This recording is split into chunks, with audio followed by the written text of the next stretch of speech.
السلام عليكم ورحمة الله وبركاته، أحلى اخوات في الدنيا. النهاردة إن شاء الله هعمل معاكم السمك بطريقة حلوة جدا. هيطلع معاكي مقرمش مش شارب زيت خالص زي ما انت شايفة كده. وهنعمل كمان الرز بتاع السمك ده، رز الصيادية، جميل جدا. ومعايا بقى شوية جرجير كده جمال.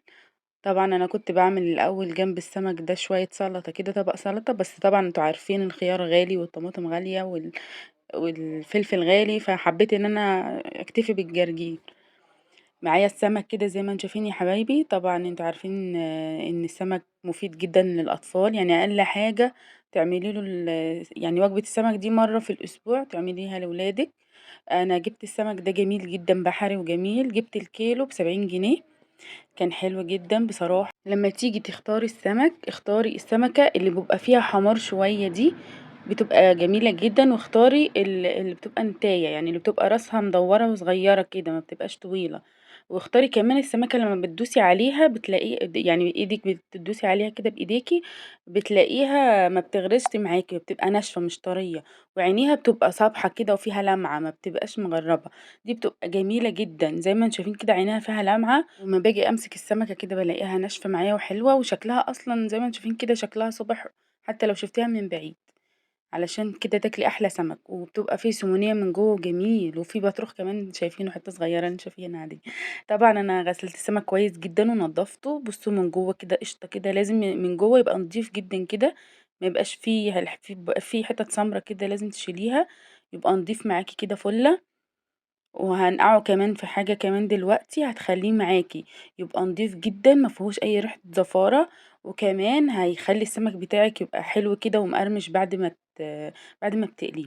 عملت له كده محلول نقع.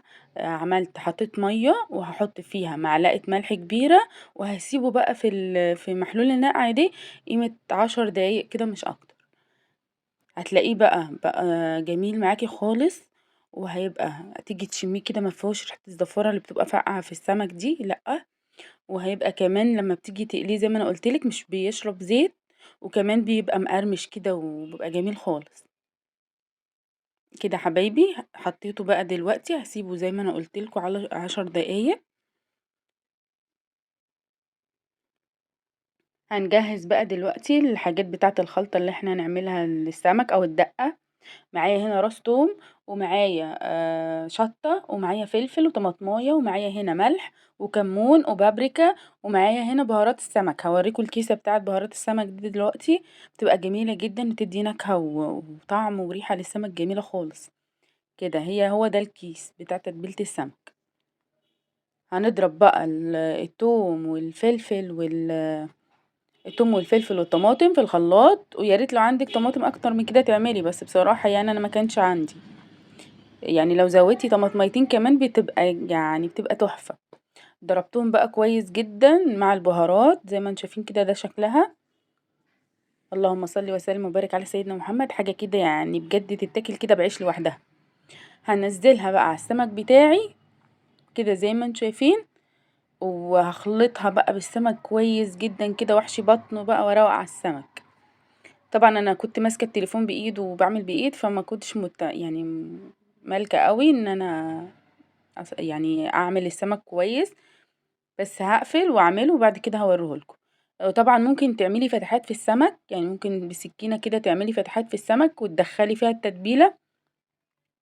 بس انا بصراحه المره دي ما حبيتش اعمل كده، يعني حبيت اعمله على بعضه كده، ما اعملش فيه فتحات ولا حاجه. كده يا حبايبي. طبعا انا تبلته كويس جدا وحشيت بقى من جوه. انا نسيت احط في الخلطة بتاعتي ليمونتين. عصرتهم دلوقتي على السمك هقلب السمك بتاعي بقى كويس جدا بالخلطة مع الليمونة بقى. وهسيبه بقى ربع ساعة نص ساعة، يعني على حسب انتي هتعمليه امتى. ممكن تسيبيه ربع ساعة نص ساعة يعني براحتك. كده يا حبايبي بعد ما سبته هبدأ بقى ان انا اجيب الدقيق واقلي بقى السمك بتاعي. طبعا الدقيق ده ممكن انا بصراحة المرة دي ما حطيتش فيه حاجة، بس ممكن تحطي فيه لو انتي حابة. يعني انا متبلة السمك والتتبيلة دي حلوة جدا ومش محتاجة ان انا احط حاجة في الدقيق. بس لو انتي حابة تزودي حاجة يعني ويبقى فيه نكهة اكتر، ممكن تحطي في الدقيق بتاعك ده معلقة كمون ومعلقة بابريكا برضو، ومعلقة بهارات اللي هي بتاعة السمك، بس ما تحطيش الملح علشان ما يبقاش السمك بتاعك حادق قوي. وتقلبيهم في الدقيق بقى، وتبدأي تتبلي كده السمكية بتاعتك او تغطي السمكية بتاعتك كده بالدقيق. وبتنفضي طبعا الدقيق اللي بيبقى زيادة، وتبدأي بقى تبقى الطاسة موجودة على النار وفيها الزيت تسخن معاكي، وتبدأي تنزلي السمك بتاعك كده. حبايبي انا بوريكم كام واحدة كده، طبعا انتوا يعني ما شاء الله عليكم اشطر مني بكتير، بس اهو يعني. بسم الله الرحمن الرحيم. ربنا يحسن ما بين ايديكم يا رب. ان شاء الله تجربوه يعجبكم، بس يا ريت تعتبروا النصايح اللي انا قلتها في ان انتي ازاي تنقي السمك. بيبقى بصراحة يعني ما بتبقى السمك بيبقى صابح كده وحلو، بيبقى يطلع معاكي جميل جدا كده. يا حبايبي شكل السمك شفتوا لونه عامل ازاي؟ وممكن كمان علشان لونه بيبقى معاكي جميل كده ويعني يشد كده، ممكن تحطي كمان معلقة كركم كده صغيرة مع الدقيق، بتدي السمك لون اصفر كده جميل.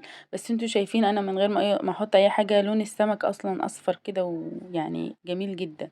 هخلص الكمية كلها بعدين اوريهولكوا. يا ريت تبقي النار وسط، ما تعليهاش قوي عشان السمك ما يتحرقش منك. يلا بقى عشان نعمل السمك بتاعنا. معايا هنا بصلايه كبيره، ومعايا معلقه فلفل اسود، ومعلقه كمون، ومعلقه ملح، ومعايا الرز بتاعي طبعا منقيه وغسلاه. هحط كده شويه زيت على النار، وانزل بالبصلايه بتاعتي احمرها، يعني تحمريها لغايه ما تغمق معاكي كده، ما تبقاش لونها فاتح، وفي نفس الوقت ما تبقاش محروقه، يعني تبقى بس يعني بني معاكي كده غامقه شويه. هنفضل بقى نقلب في البصلايه كده علشان كلها تطلع معاكي لون واحد، ما تبقاش شويه غامقين وشويه لسه فاتحين. تفضلي تقلبي فيها كده بس بايديكي علشان تبقى كلها لون واحد زي ما انتم شايفين كده يا حبايب قلبي. بنحمر البصلايه كويس جدا كده. طبعا يا حبيبه قلبي لو وصلتي لغايه هنا وكنتي اول مره تتابعيني، ما تنسيش اللايك والاشتراك في القناه وتفعيل زر الجرس علشان يوصلك كل جديد. ده اللون المطلوب، هو اللون ده اللي انا بقول لكم عليه. هو كده ما شاء الله 100% استوى وبقى 100 100. هو ده اللون كده اللي انا عاوزاه. هننزل بقى دلوقتي بالميه. طبعا المية دي انا غلياها، يعني مية مغلية. لو حابة تنزلي بمية باردة عادي مفيش مشكلة يعني، بس انا كنت بنجز في الوقت علشان اعمل الغدا للولاد وكده، يعني قبل ما يجوا من المدرسة. فانتي لو عندك وقت ممكن تحطي مية باردة، يعني مش مشكلة، باردة سخنة اي حاجة. هحط بقى معلقة الكمون ومعلقة الملح ومعلقة الفلفل الاسود، وهقلبهم كويس جدا كده. كده يا حبايب قلبي المية غليت معايا. نزلت بالرز. اللقطة دي ما اتصورتش، معلش سامحوني.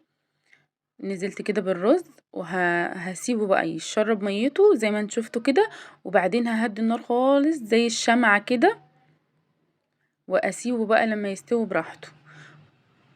بعد ما يستوي بقى هشيل الغطا من عليه عشان يبقى مفلفل وحلو معاكي. وكده ده الرز بعد ما خلص زي ما انتم شايفين كده جميل جدا.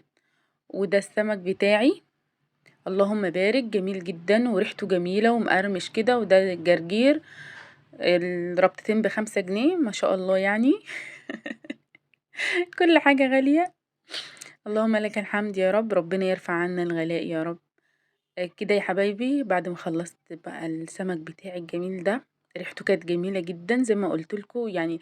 تكة المية بملح دي بتخليه مفيهوش زفارة، وبتخليه مقرمش معاكي كده ولونه جميل.